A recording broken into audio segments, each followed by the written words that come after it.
channel. My name is Peter Sheikh Skyra Favored, the Smart MC, or you can call me Washimpundu if you like. If you've not subscribed to my YouTube channel, the best thing that you can do right now is to hit the red button, switch on the notification bell so that every time I post a new video, you will be notified that Washimpundu has posted a new video. And right now, as you can see on the video, there is Roberto's photos, who has decided as well to voice out and give his own opinions and concerns about what is happening in Zambia.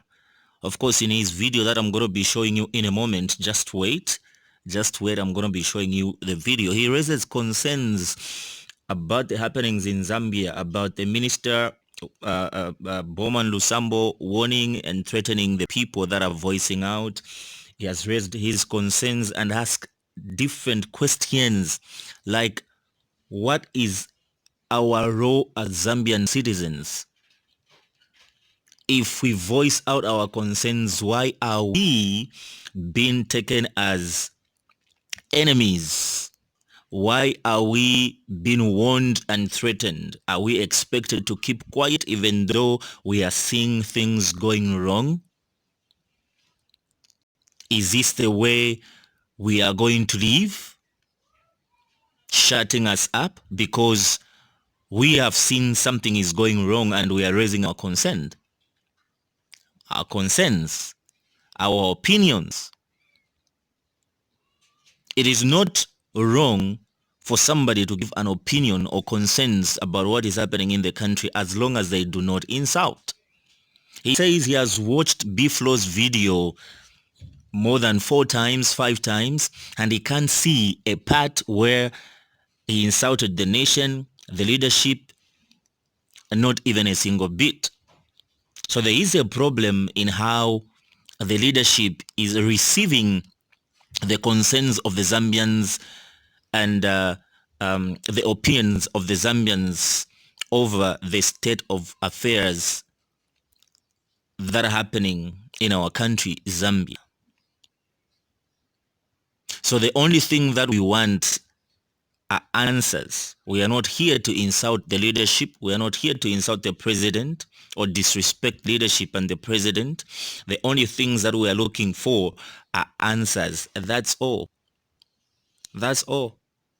If you are giving us answers, we do not have a problem. We are talking about our future. That is what is at stake. So don't intimidate us.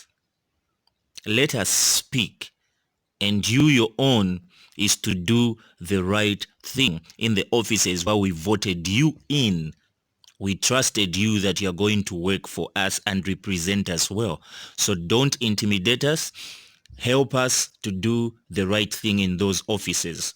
That's all that we are asking for. So check out Roberto's video just about now as he airs his concerns about the happenings in Zambia. Check the video. To take all the necessary measures in ensuring that we do stay safe and that our children are safe. Allow me to quickly just get to share my thoughts and opinions about the current state of affairs in this country and everything that has been going on. I had the opportunity and the privilege of watching the Lusaka province minister's press briefing, as well as his TV interview. And first and foremost, I just want to thank him for taking time to speak to the nation and getting to share his side of the story and his thoughts. I believe we all have our own understandings from the press briefing as well as the interview. But for me, I feel it is important for us to look at the center of this particular situation or story, and that is being able to raise concerns, and those concerns should not come with threats. Those concerns should not seem to wage war against our government, but that our concerns should be met with the highest level of importance, because it is important for us to share our thoughts and our views. And if we are sharing those thoughts and views with credible information and credible concerns, then it's only right and fair that our concerns are received with the very same importance. Now, I am honestly a little, not even a little, I'm really shocked and I'm confused because I'll weigh in, for example, on Beeflow's video, and I watched it, I think, almost about 4 or 5 times. And my understanding is that his video was full of concern on the happenings in the nation and where we are going. Was it an insult? I'm still looking for the part where I feel he insulted the nation or the president. But again, we all have different thoughts, opinions about another person's opinions. My concern is the way in which our concerns are being received. And my message is to the minister and the leadership in this country. If we are not permitted to raise concerns, what are we permitted to do? That's all I want to know. What are we allowed to do? Are we allowed to stay quiet? Is that what our right is? Is that what our right is? Am I allowed to share thoughts? Am I allowed to share concerns? And I watched the minister say we're using the wrong platforms. And I beg to differ, sir, because I'm one who actually has liked President Edgar Lungu's Facebook page. And the majority of times I get to know about certain information is via his Facebook platform. Now, he may not actually come to each and every household in Zambia and tell us what his plan is, but there is one platform that he utilizes to share that information, and that is Facebook. And the reason I like that page is because I wanted to know what my president is thinking, what my president is doing. Now, I'm not affiliated to any political party, but I'm a concerned citizen, and I want to know the developments as well as the plans for this country.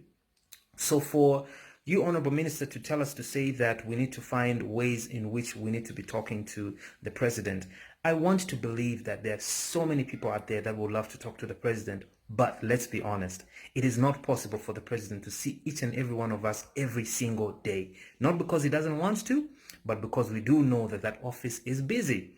So what are the best methods in which one can use to air their thoughts? That is social media. And sir, that is where you come in.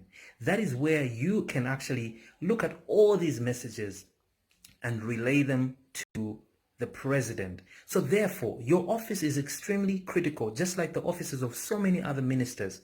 We are able to share this information on social media, and there you are in your position, sir, to relay that message on our behalf. So therefore, I would have loved that press briefing that you had, sir, it should have been a press briefing to say, ladies and gentlemen, I have heard your thoughts, your views, and your concerns, and as a minister, I want to take up this noble cause as a person that you elected and voted for to be in this position to relay your message to the president. Furthermore, your interview on TV should have been a continuation of you affirming that, yes, as government, we've heard your cry and we want to see what we can do. But to share threats, ultimatums, I was honestly shocked. And I want to respect the fact that you have your opinion and your way of understanding, but I would love for us to look at this in a different manner, sir.